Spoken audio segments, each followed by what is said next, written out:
itu didasari atas kesepahaman atau kerjasama antara TNI dan Kejaksaan yang sudah ada sejak tahun 2018. Kemudian diperbarui tahun 2020 dan tahun 2002 terakhir ini ya, 2023 dengan nota kesepahaman nomor NK 6/4 Romawi /2003 TNI. Di situ ada 8 bidang ruang lingkup dalam kerjasama itu. Salah satunya adalah perbantuan personil, dukungan bantuan personil TNI kepada Kejaksaan dalam rangka tugas-tugas dan fungsi Kejaksaan. Terus salahnya di mana?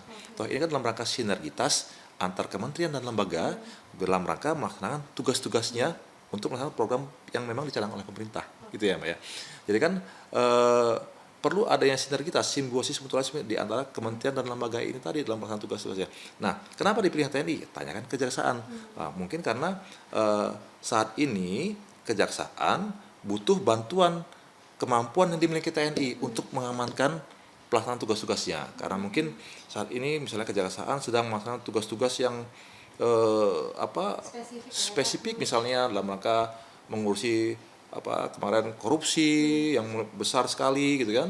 Jadi ada ancaman, ada intimidasi kepada Kejaksaan. Nah, dia butuh kemampuan dimiliki oleh proyek TNI dan itu sudah diwadahi dalam nota kesepahaman tadi. Sebagai implementasinya apa? Yaitu TNI karena diminta, ya kami siap gitu ya. Tidak hanya Kejaksaan, kementerian manapun, lembaga manapun kita buka itu. Nah, kenapa hal ini bisa dipermasalahkan? Sementara misalnya kalau BNPB minta TNI untuk melakukan bencana, kok nggak ada yang nanya hari ini? Nah, gitu ya. Artinya ini kerjasama ini artinya sudah sekitar 8 tahun ya, Pak? Ya, dari tahun 2018. Sejak zaman Panglima TNI Pak Hadi Cahyanto, kemudian diperbarui lagi zamannya Pak Yudo, kemudian terakhir sekarang zaman Pak Agus Subianto. Jadi itu sudah berlangsung lama. Kerjasama itu dalam rangka peningkatan sumber daya manusia dan peningkatan profesionalisme dalam rangka penegakan hukum gitu ya.